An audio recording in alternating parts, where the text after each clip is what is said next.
Hello friends, आपका हमारे YouTube channel पर स्वागत है। मैं हूं चंद्रभान चक्रवर्ती। आप देख रहे हैं आपका अपना YouTube channel Tech Revenue Department. दोस्तों, आज की इस वीडियो में मैं आपको बताने वाला हूं कि आप दान पत्रक किस प्रकार से बनवा सकते हैं।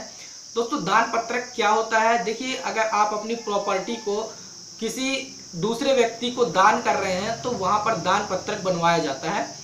दान पत्रक एक वसीयत टाइप का डॉक्यूमेंट होता है, जो कि वसीयत नहीं कह सकते पर वसीयत टाइप का डॉक्यूमेंट होता है, जिसमें ये सर्टिफाइड होता है कि दानकर्ता जो होता है किसके नाम पर अपनी प्रॉपर्टी को दान कर रहा है। तो ये रजिस्टर्ड डॉक्यूमेंट होता है। इसको किस प्रकार से बनाया जाता है आज की इस वीडियो पर हम ये जानेंगे। तो चलिए दोस्तों, शुरू करते हैं। मैं हूं चंद्रभान चक्रवर्ती। स्वागत करता हूं आप सभी का आपके अपने YouTube channel Tech Revenue Department में। चलिए दोस्तों, शुरू करते हैं।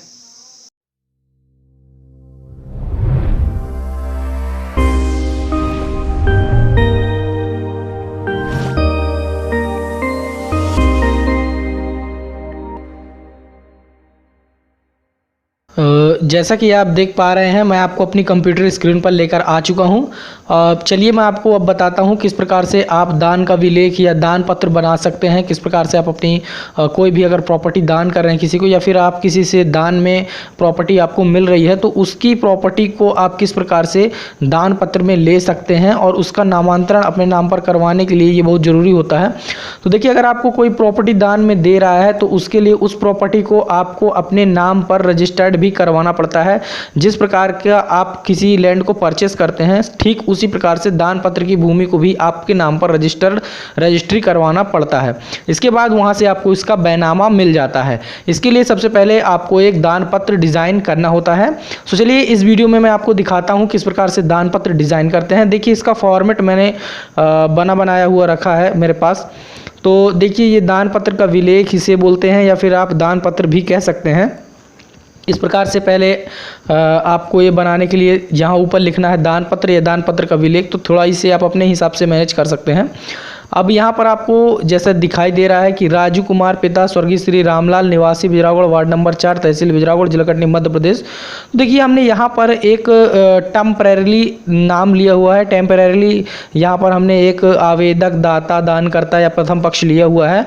आप अपने अकॉर्डिंग अपनी ज़रूरत के हिसाब से यहाँ पर लिखिए। जो भी दान करता हो ये उसका प्रथम नाम होगा, यहाँ पर उसके पिता का नाम होगा और यहाँ पर उसका परमानेंट एड्रेस होगा जहाँ पर भी वो निवास कर रहा है। जैसा कि हमने एग्जाम्पल तौर पर यहाँ पर आपको राजू कुमार का एग्जाम्पल लेकर बताया हुआ है।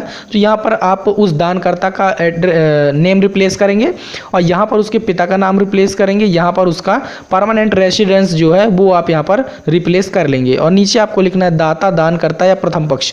देखिए, ये करने के बाद आपको नीचे आना है। तो नीचे आपका जो ग्राहता होगा, जो अदाता होगा, वो उसका नाम आपको यहाँ पर लिख देना है। जैसे हमने एग्जाम्पल के तौर पर टेम्परेरी लिया हुआ है संजू कुमार पिता स्वर्गीय श्री जियालाल निवासी बिजरावगढ़ वार्ड नंबर 4 तहसील बिजरावगढ़ जिला कटनी मध्य प्रदेश। तो देखिए, यहाँ पर आपको उसका नाम लेना है जिसके नाम पर ज़मीन, जिसके नाम पर प्रॉपर्टी दान की जा रही है। मतलब अगर मैं किसी एक्स नाम के आदमी को दे रहा हूँ प्रॉपर्टी, तो यहाँ पर उसका नाम आएगा और ऊपर यहाँ पर मेरा नाम आएगा। क्योंकि मैं दाता हो गया तो यहाँ पर दाता का नाम और नीचे ग्राहता, अदाता या द्वितीय पक्ष यहाँ पर आपको लिख देना है। इसके बाद आपको उसका एड्रेस परमानेंटली दे देना है। जो जहाँ का भी वो रहने वाला हो उसका भी एड्रेस आपको यहाँ पर दे देना है। नीचे आपको आना है और स्क्रॉल करते हुए, तो यहाँ पर देखिए आपको हमने जैसा दिखाया था पिछले अपनी वीडियो में, यहाँ पर सेम थोड़ा सा ये मैच करता है उसके वसीयतनामा के हिसाब से, पर ये वसीयतनामा है नहीं एक्चुअल में। देखिए, ये वसीयत पत्र के हिसाब से दिखता है परंतु ये वसीयत पत्र होता नहीं है। अब नीचे आपको जो लिखना है, उपरोक्त दान पत्र का यह विलेख आज दिनांक 31/5/2020 को दानकर्ता, दाता या प्रथम पक्ष तथा अदाता, ग्राहता, द्वितीय पक्ष के मध्य ग्राम बिजरावगढ़ में निम्नानुसार कथनों के साथ निष्पादित किया गया। तो देखिए, यहाँ पर आपको दोनों का हवाला देना है, दानकर्ता प्रथम पक्ष का और अदाता जो कि ग्राहता होता है उसका भी। यहाँ पर आपको फर्स्ट में लिखना है। ये आप एक पैराग्राफ में भी लिख सकते हैं परंतु एक आप पॉइंट बाय पॉइंट लिखेंगे तो ज़्यादा अच्छा होगा। यहाँ पर आप लिखेंगे यह कि उभय पक्ष उपरोक्त पते के स्थायी निवासी हैं। उभय पक्ष मतलब दाता और अदाता, मतलब ग्राहता और दाता दोनों ही उभय पक्ष हैं जो कि अपने दिए गए एड्रेस के वर्तमान में स्थायी निवासी हैं। दिए गए जो एड्रेस है, उपरोक्त एड्रेस, वो आपने जो यहाँ पर ये मेंशन किया हुआ है, इसकी बात यहाँ पर हमने नीचे की हुई है। तो इस प्रकार से आपको सेकंड लिख लेना है कि उभय पक्ष एक दूसरे को भली भांति जानते एवं पहचानते हैं। तीसरा आपको लिखना है, सॉरी यहाँ पर एक डिस्टर्ब हो गया है, ये थर्ड पॉइंट है। हाँ, थर्ड पॉइंट में आपको क्या लिखना है, हाँ थर्ड पॉइंट में आपको लिखना है यह कि प्रथम पक्ष वर्तमान में अपनी संपूर्ण चल एवं अचल संपत्ति का पूर्ण रूपेण स्वामी है तथा अपनी संपत्ति का उपयोग एवं उपभोग कर रहा है। देखिए यहाँ पर जो दाता है वो अपनी प्रॉपर्टी का अभी करंट में मालिक है और उसके नाम पर जो प्रॉपर्टी है वो रजिस्टर रिकॉर्ड में दर्ज है, अभी वर्तमान में वो ही उसका स्वामी है और उसका उपयोग और उपभोग कर रहा है, ये आपको लिख देना है। इसके बाद आपको यहाँ पर फोर्थ खंडिका जो है लिख देनी है, यह कि अदाता संजू कुमार आत्महत स्वर्गीय श्री जियालाल उसकी बहन भाई का एकमात्र पुत्र है जो कि दाता के पास लगभग 20 वर्षों से रहता है तथा निस्वार्थ भाव से दाता की सेवा करता है। अब देखिए अगर आपका दाता से कोई रिलेशन है तो आप यहाँ पर उसका रिलेशन भी दे सकते हैं, और अगर आपका कोई रिलेशन नहीं है तो आप बिल्कुल उसे बता सकते हैं कि ये इसके मतलब गार्जियंस हैं और इसके कोई भी रिलेशन नहीं है, इतने सालों से इसके पास रह रहा है जो कि इसकी सेवा कर रहा है। तो ये आप अपने अकॉर्डिंग यहाँ पर हवाला दे सकते हैं, जिस प्रकार की आपकी कंडीशन बनती हो वो आप यहाँ पे कंडीशन दे सकते हैं। अगर आपको किसी अदर पर्सन को प्रॉपर्टी जो है डोनेट करना है तो आप उसका भी हवाला दे सकते हैं कि आप किस प्रकार से उसे डोनेट करना चाहते हैं। ओके, अब यहाँ पर आपको फिफ्थ में लिखना है यह कि दाता का अदाता के प्रति अगाध स्नेह है, वह दाता उसकी सेवा भावना से बहुत प्रसन्न है, अतः वह अपनी उक्त संपत्ति का अग्रलिखित रीति के अनुसार निर्वर्तन करने का इच्छुक है। मतलब यहाँ पर आपने फिफ्थ खंडिका में ये बताया है कि जो दाता है वो अदाता से बहुत ज़्यादा प्रसन्न है और उसकी सेवा भावना से बहुत ज़्यादा प्रसन्न है, ये आपको लिख देना है, और अपनी प्रॉपर्टी का कुछ अंश भाग वो देने का इच्छुक है, उसे उसके नाम पर रजिस्टर्ड करवाना चाहते हैं। तो नीचे आप ये यहाँ पर ये भी लिख सकते हैं कि अग्रलिखित अनुसूची के अनुसार, रीति की जगह अगर आप यहाँ पर अनुसूची लिख दें तो ज़्यादा अच्छा रहेगा, अनुसूची। ओके, अनुसूची के अनुसार निर्वर्तन करने का इच्छुक। अब आपको यहाँ पर अनुसूची नीचे लिख देनी है। अनुसूची में आप ये बताते हैं कि आप कितना प्रॉपर्टी डोनेट कर रहे हैं, तो इसे आप थोड़ा सा बोल्ड कर लीजिए तो ज़्यादा अच्छा रहेगा।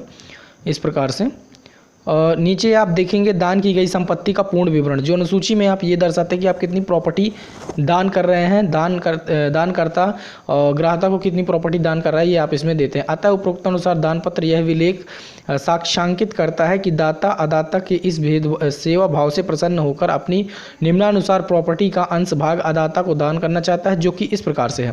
तो देखिए यहाँ पर आप बताते हैं कि आप अपनी प्रॉपर्टी का कितना हिस्सा उसे देना चाहते हैं, कितनी प्रॉपर्टी उसे देना चाहते हैं, कितनी प्रॉपर्टी उसे दान करना चाहते हैं। अगर आप उसे पूरी प्रॉपर्टी देना चाहते हैं तो अपनी संपूर्ण प्रॉपर्टी का भी आप यहाँ पर हवाला दे सकते हैं कि हम अपनी संपूर्ण प्रॉपर्टी उस व्यक्ति के नाम पर करना चाहते हैं। तो पहला आप करेंगे यह कि मुझ दाता के नाम पर ग्राम बिजरावगढ़ पटवारी हल्का नंबर 44/20 राजस्व निरीक्षक मंडल बिजरावगढ़ तहसील बिजरावगढ़ जिला कटनी में स्थित भूमि खसरा नंबर 415, ये रकबा है इसका, तो यहाँ पर आपको लिख देना है रकबा एरिया होता है, रकबा 0.30 हेक्टेयर, भूमि राजस्व रिकॉर्ड में भूमि स्वामी रिकॉर्ड में दाता के नाम पर हमने पहले यहाँ पर रिकॉर्ड में भूमि स्वामी स्वत्व पर दर्ज है, जिसमें से मैं 0.10 हेक्टेयर भूमि अदाता को दान करता हूँ। तो यहाँ देखिए इन्होंने अपनी प्रॉपर्टी जो कि दी हुई है, ये जो इनकी ज़मीन है ये ग्राम बिजरावगढ़ के अंदर है, पटवारी हल्का नंबर जिसका 44/20 है, और राजस्व निरीक्षक मंडल यानी कि तहसील जिनकी बिजरावगढ़ लगती है, राजस्व निरीक्षक मंडल जिनका बिजरावगढ़ लगता है, जिला जिनका कटनी है। तो यहाँ पर आप जहाँ पर आपकी प्रॉपर्टी हो, जिस प्रॉपर्टी को आप दान में दे रहे हैं, या जिस ग्राम में हो उसका यहाँ पे नाम लिखना है, यहाँ पटवारी हल्का नंबर लिखना है, और यहाँ आपकी तहसील का नाम और राजस्व निरीक्षक मंडल आपको रिप्लेस कर लेना है। यहाँ पर आपकी भूमि का खसरा नंबर और जितना उसका रकबा हो उसमें से जितना आपको देना है उसका यहाँ पर आपको हवाला दे देना। जैसे कि इनका जो भूमि है 0.30 हेक्टेयर, इनमें से ये 0.10 हेक्टेयर दान करना चाहते हैं, तो यहाँ पे स्पष्ट रूप से आप लिख दीजिए। अगर आप पूरी प्रॉपर्टी दान करना चाहते हो तो पूरी लिख दीजिए। दूसरा आपको लिखना यह है कि मैं अदाता को 50,000 रुपये अपनी स्वेच्छा से दान करता हूँ। नीचे आप आएंगे तो यहाँ पर स्थान और दिनांक लिख के यहाँ पर दानकर्ता के हस्ताक्षर और यहाँ पर अदाता मतलब ग्राहता के हस्ताक्षर कर देने हैं।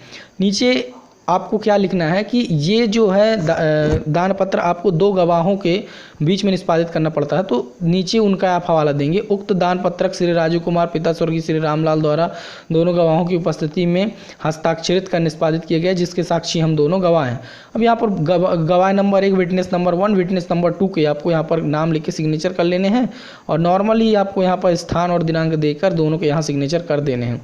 ये करने के बाद आपको इसका प्रिंट निकाल लेना है, और आपको इसका प्रिंट निकालने के बाद आपको जाना है आपके रजिस्ट्रार के पास, और इसका वो देते हुए आपको पहले उस प्रॉपर्टी का अपने पटवारी से जाके चौहद्दी बनवाना है, जितना भी आप देना चाहते हैं, और उतनी प्रॉपर्टी आपको अदाता के नाम पर यानी कि द्वितीय पक्ष के नाम पर रजिस्ट्री करवानी है। उतनी प्रॉपर्टी का आप रजिस्ट्री करवा देंगे।